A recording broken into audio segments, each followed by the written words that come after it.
Hey, what's going on? So this is Rockstars92 for another video. I want to talk about the Black Sabbath live version recorded at the Electric Circus in Switzerland on April 29th, 1970. This is the video about the original recording taken from that show, and also this is a video about the particular improv version that I did. This is more of like the tutorial, the chat, guitar talk about that whole explosion, crazy circus of a recording and medley that song was. So as you can see, when I posted the video, I had to do it in two parts because I couldn't fit the whole file in just one video. It turned out to be like 53 minutes long, which is the longest recording that I've ever played live in only like 2 takes. I did it, that was like literally the second take, and it was the longest recording that I've ever done in just one sit-in live like that for a song without having to, you know, stop recording and redo it because I made a mistake. Like, I just got very fortunate, very lucky that it came out as good as I wanted it to, and probably as good as it's probably going to get. So the idea, obviously, I'm not Tony Iommi, but the idea behind that particular version that I did was that it was obviously a very drawn, overplayed, now I mean this in a good way, it was a very long, drawn out, overplayed Black Sabbath medley jam.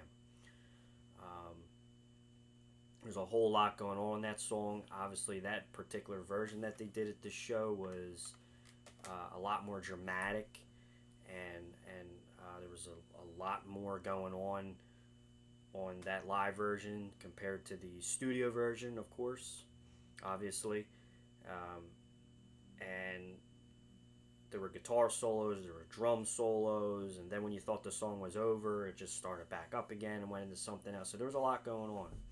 So when I recorded the version, it ended up supposedly, it was only supposed to be like a practice take, and I was going through sounds, doing a sound check, and I knew that that particular version was something I was working on for quite a few days.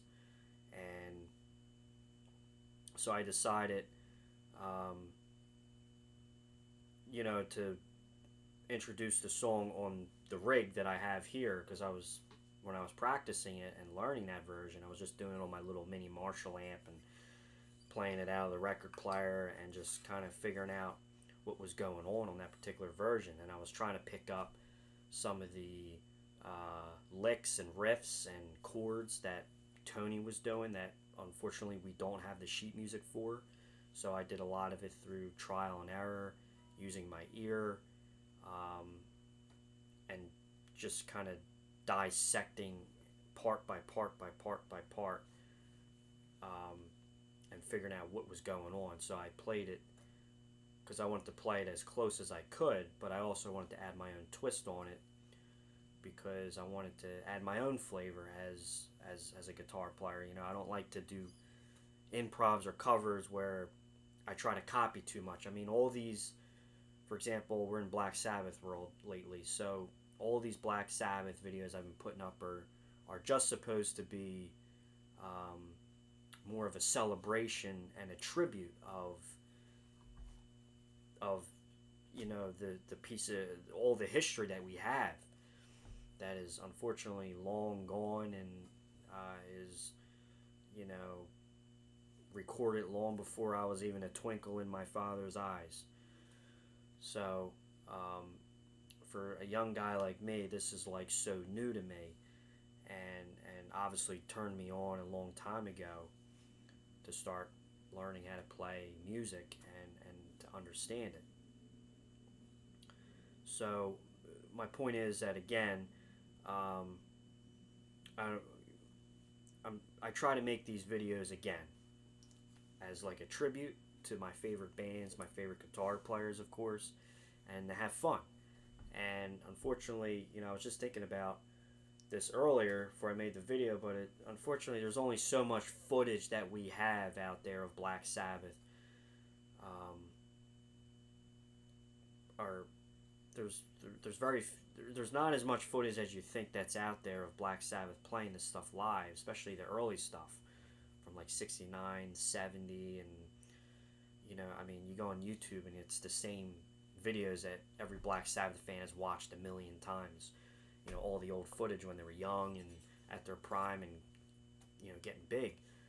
But again, unfortunately, we don't have all the footage of Black Sabbath playing this stuff. I mean, can you imagine if we had the footage of this particular concert in Switzerland at the Electric Circus? That would be awesome. Or having all the footage of the whole show. And imagine seeing the footage of Black Sabbath playing Sleeping Village, Warning live. That would just be if I saw that, then I'd feel like, okay, I can die now because I saw it. So my point is that with me doing these improvs and doing a song like that, and doing these projects and these tributes is I mean, I'm already the guitar player, so I've seen the footage, I've played and seen myself perform, you know, 100 times. So I do these videos more for you, the viewer, and to try to get something as close as we can to see how Tony Iommi, for example, would perform a song like Sleeping Village and Warning. So I hope you liked it. I tried to do it as close as possible, because I began to realize that there might be Sabbath fans out there that love Sabbath, you know, rock on, you know, get so into it, have every album, but maybe there's the Sabbath fans that don't really know a whole lot about how to play guitar or don't know anything about music theory or anything.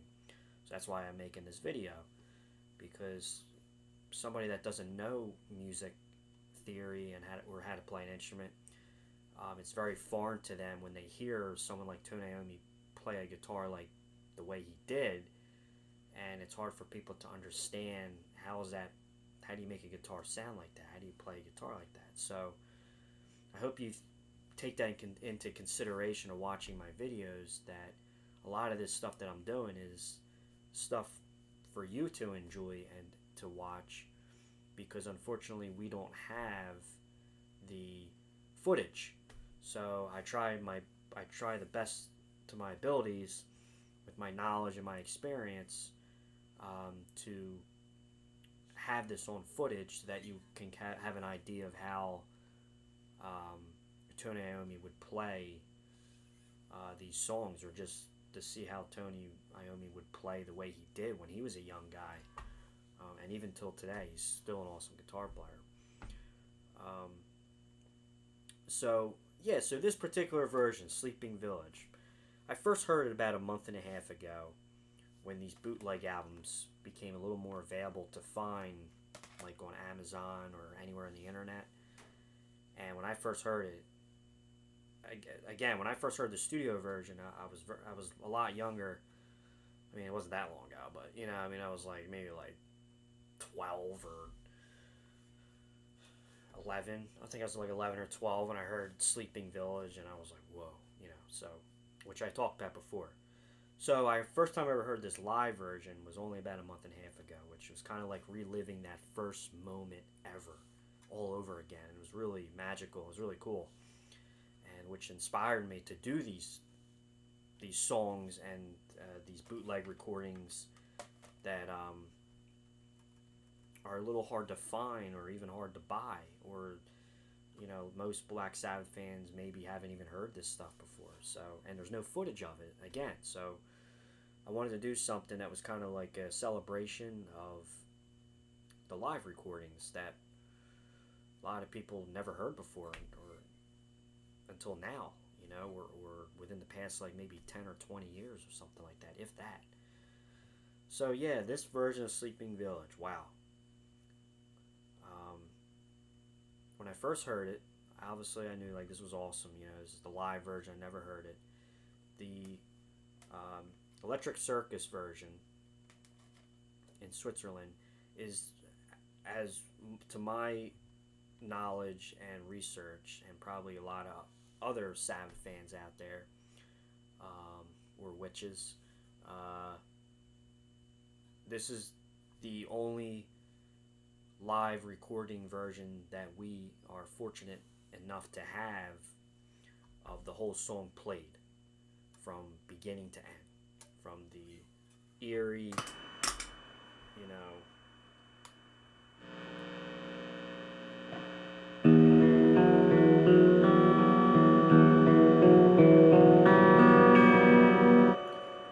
from that to the final,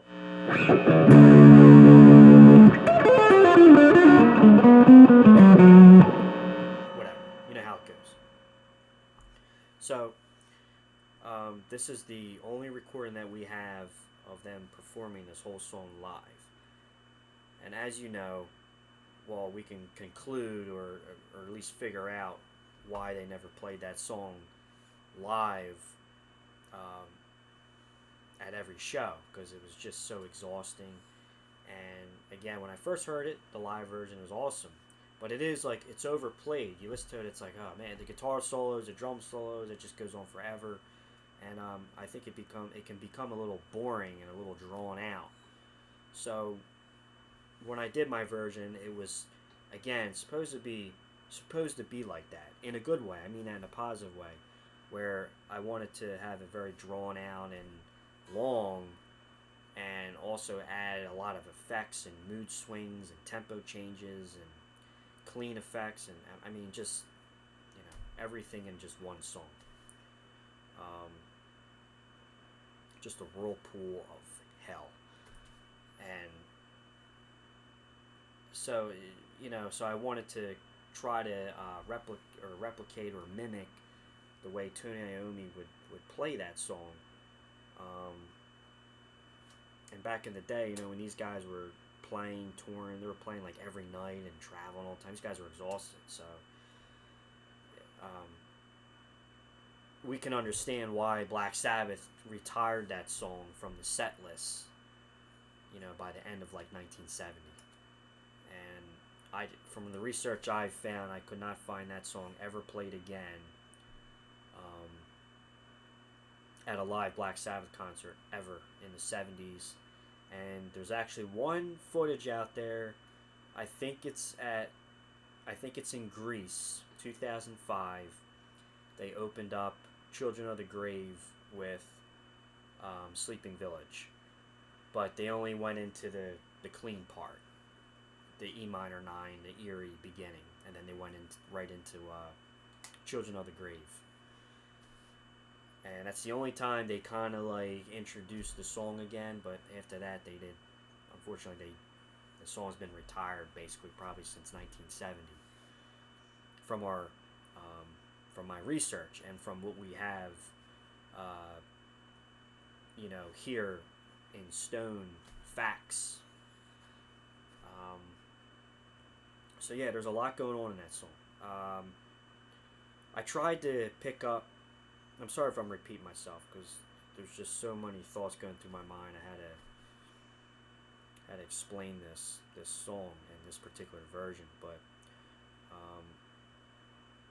he does a lot of minor pentatonic runs and blues scale. He kind of relatively stays in box 1 position, which is like, you know, for example, if we're in D,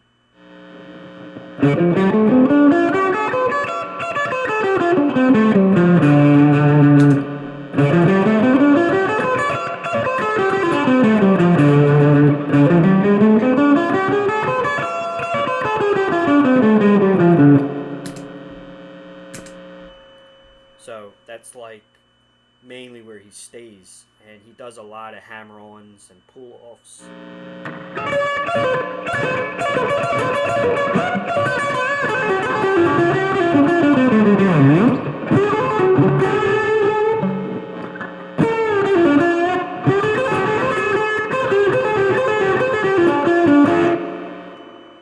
And you just go on forever. And then during the guitar solo in Warning, when all the instruments die, besides all the fiery pentatonic runs he does some cool stuff. You know, he does like this one part. He goes into like this this E7 chord kind of jam. He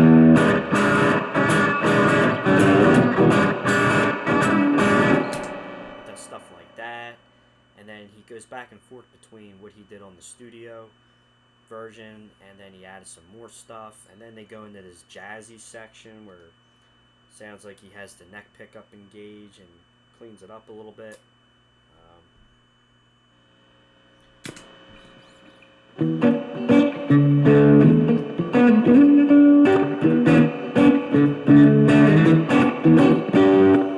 Now, I don't know exactly what he's doing there, note for note, but I had to find a way to improvise over it, and I had to find something that was going to work at that part, for example. And I just did like a E minor 7 chord, and then a D major, back to E minor 7, and then I did a G major.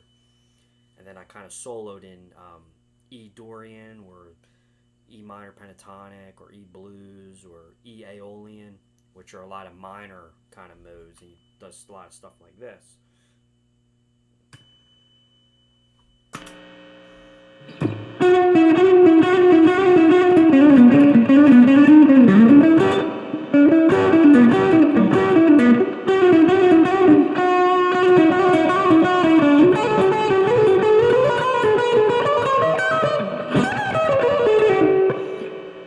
You get the idea. So, you know, I figured that out. I mean, we got that. We got some jazz going on. We got some bluesy kind of like majory sounds and some minor sounds going on. At one point, he goes into A, and he does something like.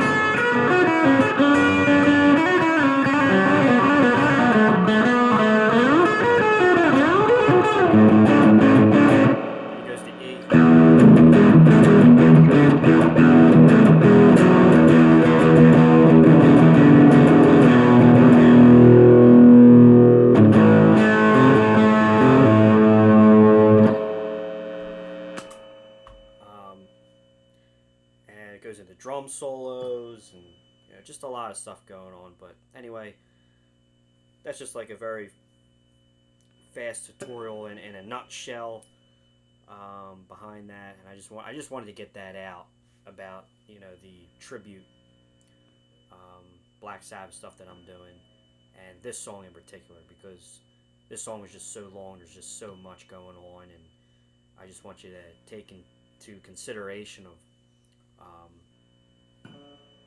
you know, it's not gonna sound note for note. Even if Tony Iommi played Sleeping Village or Warning again, he would probably not even play it anything like that particular version. He probably doesn't even remember how he played it, you know. And the point is that it's a very improv-y song, and I just wanted to point out that, and to take into consideration that, you know, my improv is more of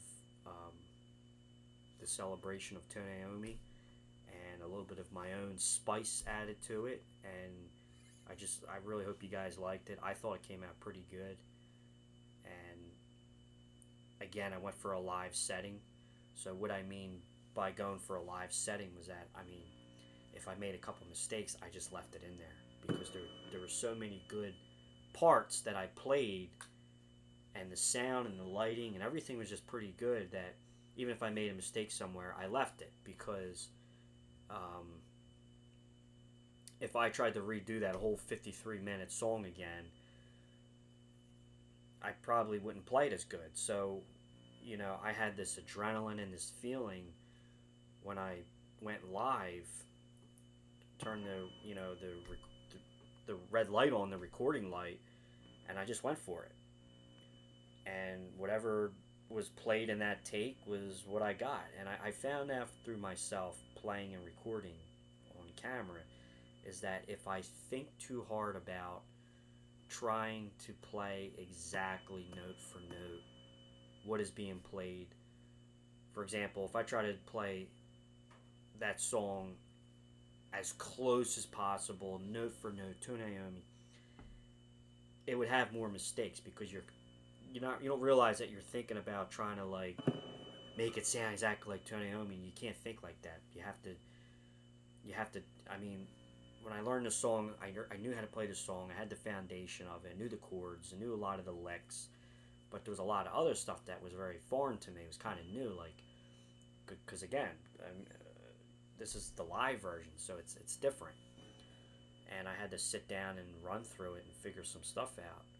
And what I figured out was good enough to record it live, but I didn't want to make myself think that, oh, well, I want to make this sound exactly like Tony. I mean, and that's when more mistakes would come out. So that's what I mean by a live setting, is I just turned the camera on and I banged it out in just 2 takes, that whole song.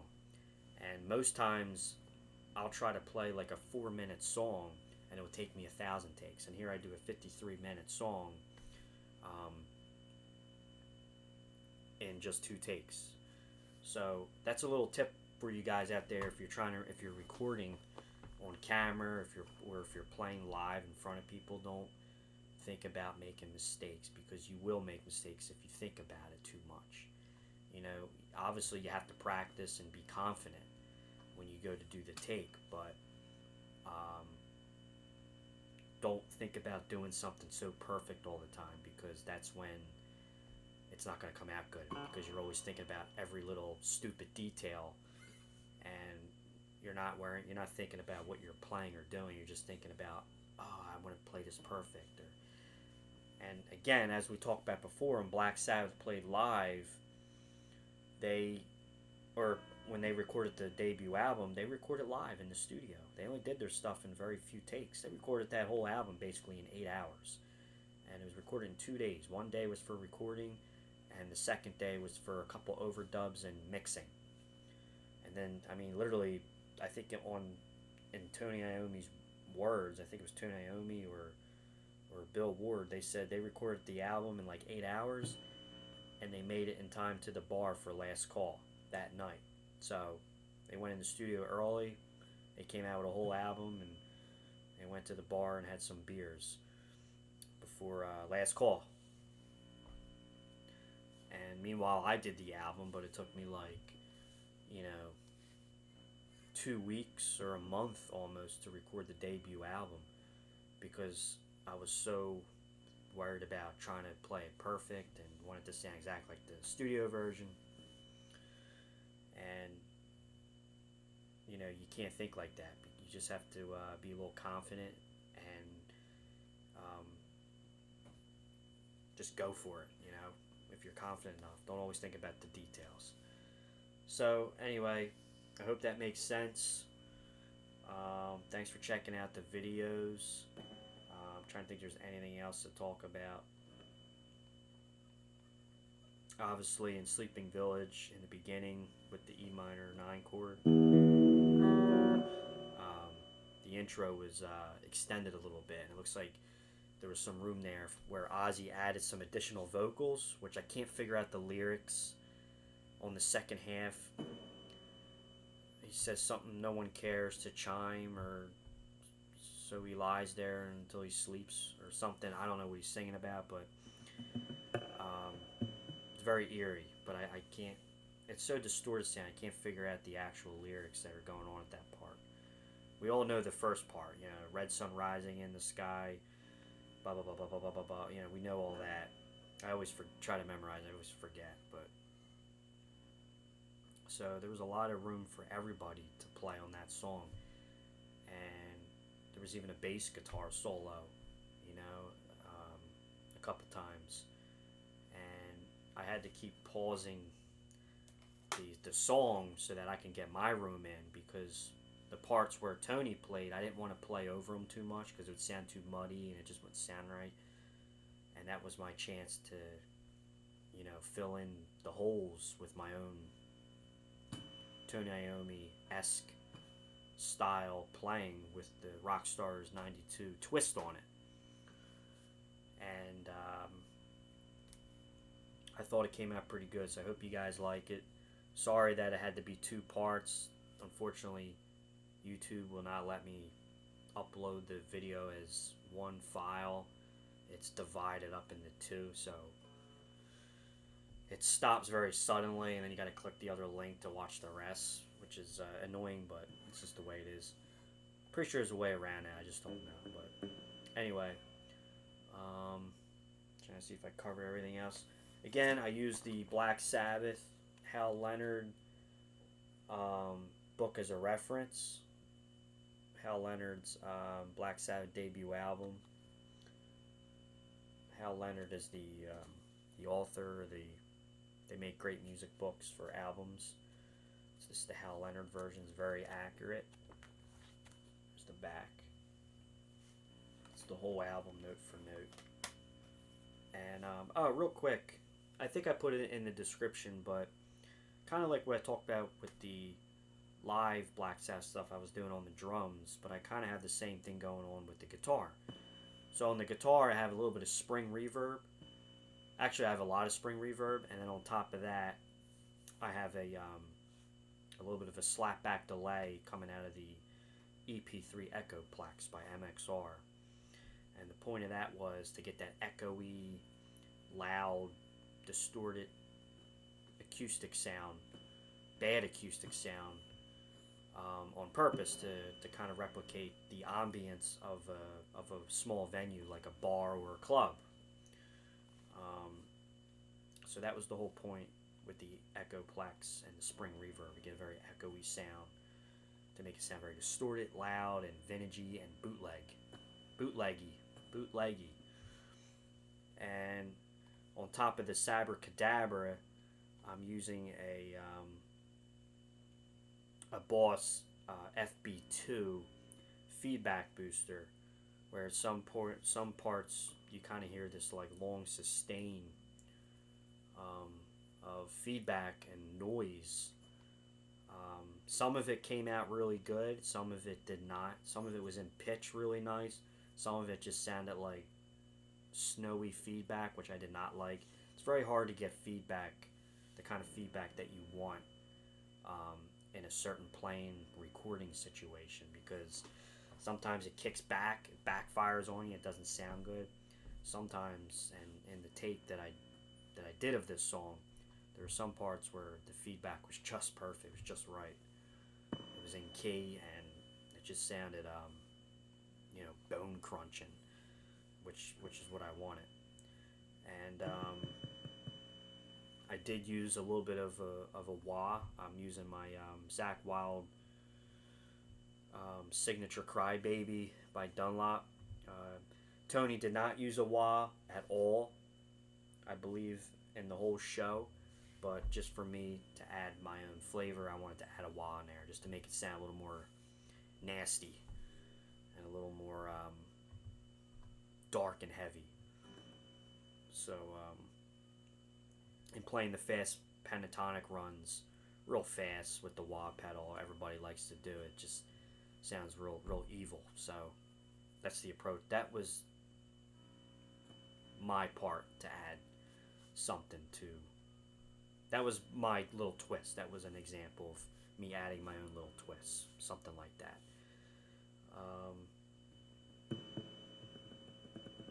Again, I talked about in the description the lighting.